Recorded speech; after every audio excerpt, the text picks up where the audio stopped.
Place.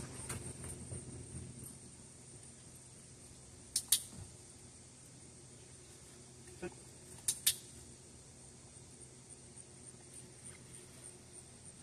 Watch.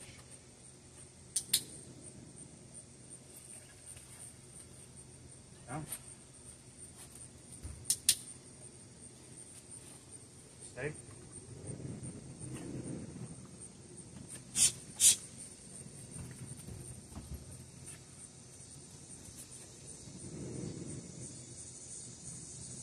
Yep. Yes. Good girl. Yep.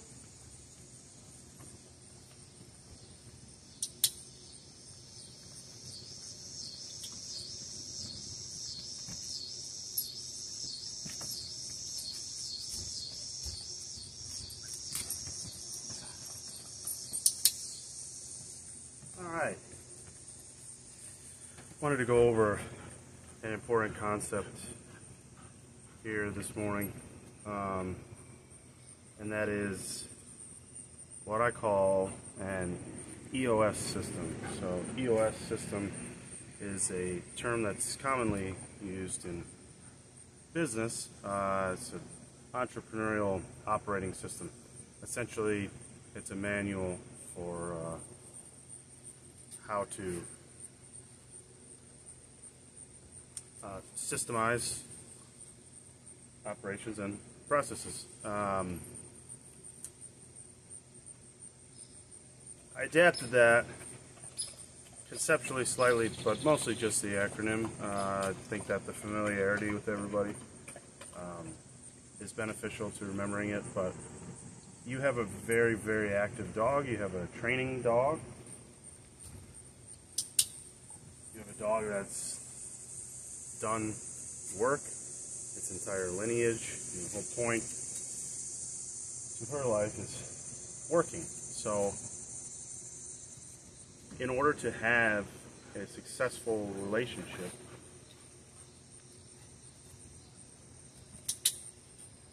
daily we need to be fulfilling our dog's needs. Fairly simple. How? Every single day, I would ask you guys to question whether or not the E.O.S. system, which we're about to talk about, has or has not been fulfilled.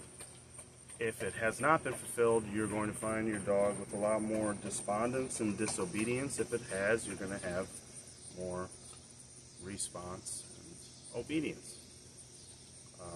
3 simple things: imperative, not just that we do them every day, but imperative that we do them in the right order every day.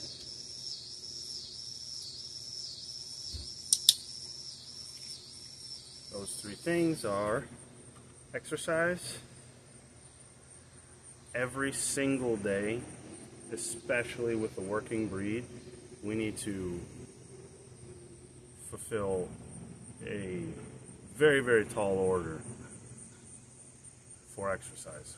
Very high order for her.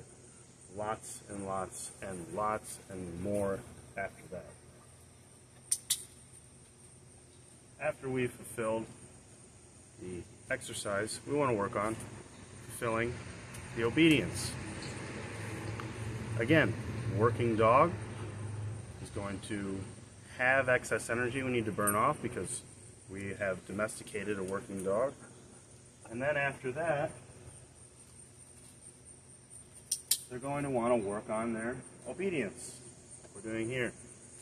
All of your 6 signals. We're working on a few more signals as well. Remember your 6 signals: place, sit, down, stay, watch, hear. Those are your 6 for placing, for sitting, for downing, for eye contact, for not moving, and for recalling your dog.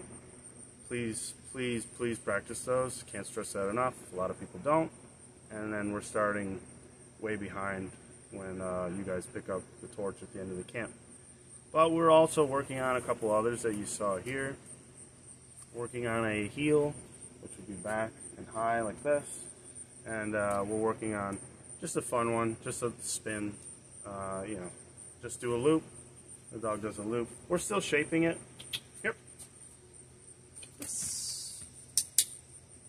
We're still shaping both of those, so it's mostly just luring. By luring, I mean cupping or clasping the treats and then guiding the dog through it. Yep. Yeah.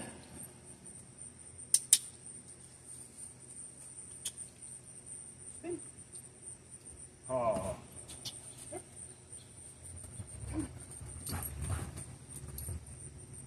Oh. Yeah. Still luring those and shaping them. They're mostly just for fun. They're little add-ons when we need extra time, but that is the second acronym in your daily operating system, right? Third being socialization. Every single day we need to socialize our dog. What does that mean exactly? It does not mean simply that we need to socialize our dog with us.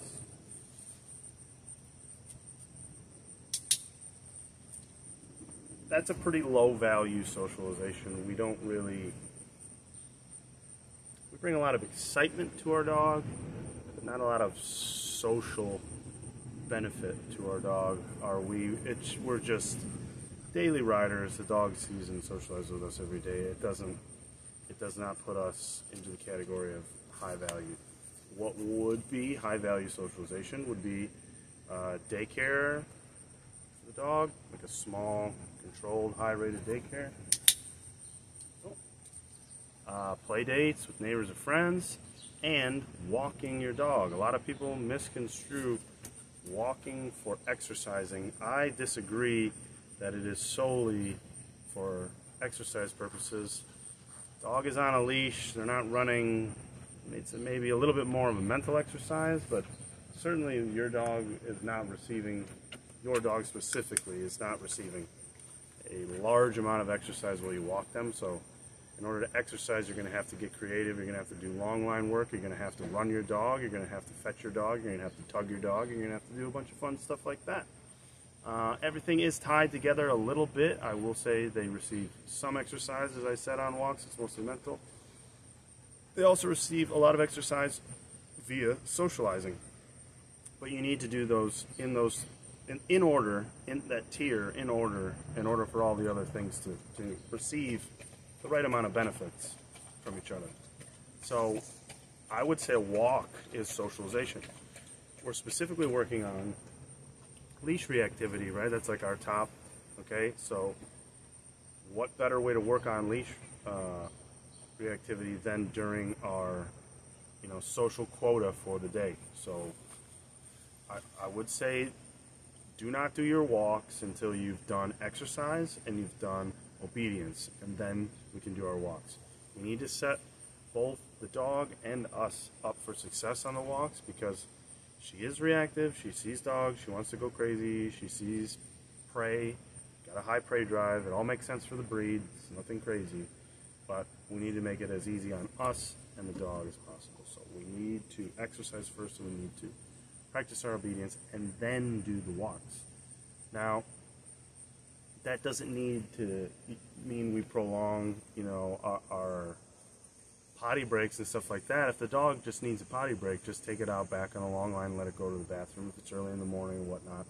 I mean, that schedule still needs to be consistent. But I mean, when you go out in public and you're practicing our anchoring, if you're practicing our backpedaling, you're practicing your straight lines, you're practicing your figure eights, you're practicing passing other dogs and people, make sure you exercise your dog first, and make sure that you practice your dog's obedience first.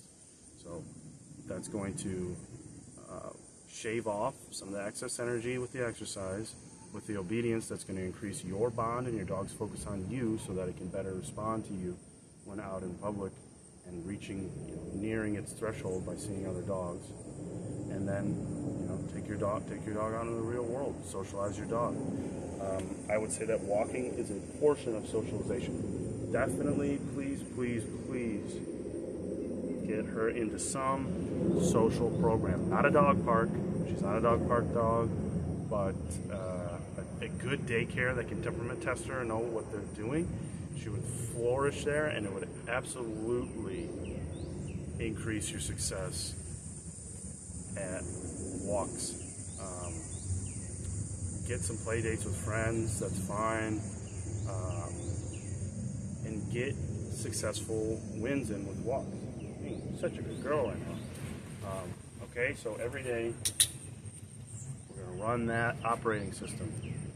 Every single day we're going to exercise, we're going to practice obedience, and we're going to socialize every day, every day, every day, every day.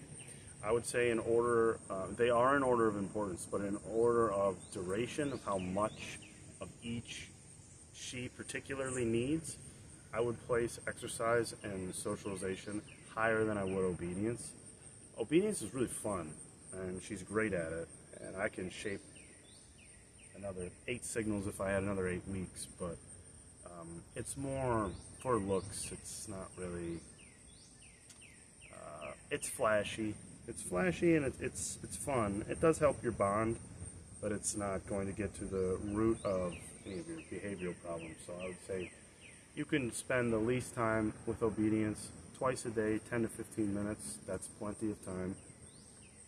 With all the proper tools, get the clicker, get your treats, get a slip lead. I'm not using a slip lead now because it's a small enclosed space and she's focused, but remember how I used the slip lead when other dogs were around? You may have to use the slip lead when other families are around because she's so distracted with the family. That's fine. Do whatever you can to make it easier on her. The more wins that she has, the more confidence builds, and the more reliable she becomes in the future. Spend the most time on exercise and socialization each day with her. Really give it as much attention as possible. Again, I just named a bunch of ways to exercise. Go back and look at that if you need them, but those are all great ways to get energy out. And then, you can worry a little bit about the mental exercise, but by doing maybe some hide treats, things like that, scatter feeding, that's great. But really, you want to just burn off that energy. Practice your obedience 10 to 15 minutes a day. Practice your socialization every day, and she'll be just fine. We can pass dogs here, as you saw, from a fair distance. In your neighborhood, there's no reason to pass dogs or to meet dogs on leash. I don't recommend dogs meeting dogs on leash. I think it only builds further reactivity because now they've achieved it, right? Now they've achieved whatever they're setting out to do in their mind with being reactive. And if we allow greeting like that, we're just saying, hey, next time that greeting is possible. So that's just going to ramp up their brain, and they're going to go, well, how is it possible? I want to get over that dog. I want to get over that dog. We want to communicate. You can see the dog. You can respond to the dog physically even, but not in ways that are excessive, and you definitely can't greet the dog. So once that becomes solidified in dogs, that there is no meeting dogs on leash, it starts to decrease in value, and they become less obsessed over it because it's just simply not an option. It goes that you could copy and paste that logic to anything with dogs. Why does my dog jump on the counter and yours doesn't? Well, your dog's jumped on the counter and gotten food at one point, and my dog never has. So my dog doesn't even consider jumping on the counter because it's a worthless endeavor because they never got anything out of it. Why does my dog jump on me and it doesn't jump on you? Because it's got something out of jumping on you. It's got attention, it's got affection, it's got pets, it's got high-pitched vocalization, it's got energy, excitement, it's got a lot out of you. What has it got out of me? I completely ignore the dog, so nothing physically. I don't talk to the dog, so nothing verbally, and I'm certainly not petting the dog, so it doesn't get anything out of me. Again, copy and paste that to anything. If it's not a possibility, if we set strict boundaries, and she is not allowed to meet dogs on leash, she's not allowed to go over threshold on leash. What does that mean, over threshold? We determine that. I don't care if she alerts to the dog. I don't care if she gets a little bit tense and the ears go up. I don't care about any of that. As soon as she starts darting over the dog or making any vocalizations more than a whine, we're done. And you know what to do. Practice your slip lead work. Do not talk to the dog in those moments. Don't reprimand the dog. Don't let the dog pull your arm off. Set a strong base. If the dog pulls, you pull in the opposite direction and you move on. You anchor. That's anchoring. Remember that. When the dog, pardon me, reaches a full point of tension on your slip lead, there's no more forward progress. No more.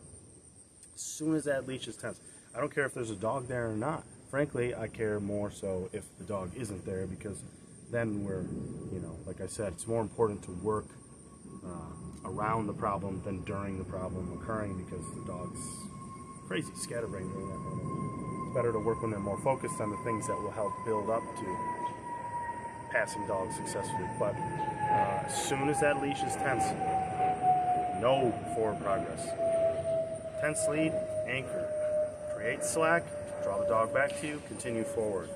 You'll get it with practice. We will practice it, obviously. We have our exit session, we have privates coming up and everything. But I just wanted to send this out for your basic day-to-day. What do I do with my dog? All right, I paid for this camp, now the dog's back. What do we do? Do this video, do the E.O.S system, okay? Exercise, obedience, socialization every single day. Every single day. Right? Every single day. Okay? And eventually it becomes that easy. Good girl. I didn't use a treat there, I didn't use a clicker there. Why not? You're telling me to use a treat and a clicker? I am, because then eventually you get that. That's what everyone wants, right? Just telling the dog what to do. The dog responds within reason. It's easy stuff, guys. You'll get it. Don't overthink it. Just please study up. Memorize your signals. Get the proper slip lead, 1/4 inch, 5 feet long, spring-loaded stopper. Please get the right slip lead to work on. Clicker doesn't matter. Treats don't matter. She's not picky. And then we're set. I know we still got a bunch of time before she goes home. I just wanted to give a comprehensive day-to-day to kind of map things out. Let you know what we do here, and what you should take from that and apply to home life. Feel free to reach out after you get this, and let's figure out our boarding days that we're adding to the end of the stay. But otherwise, she's a great dog. She's calmed down a lot. And the reason, I'm sure you can even see based off of her just general demeanor, she's a lot more calm. And the reason being, we do the E.O.S system every day. Exercise, obedience, socialization. Exercise, obedience, socialization. Every single day. And yeah, that takes care of business. I know we got busy schedules. I know you guys got work and your own lives, but just address it as much as you can every day. The more the better, of course. As a trainer, I'd always recommend, but as much as you can, everything will be all right.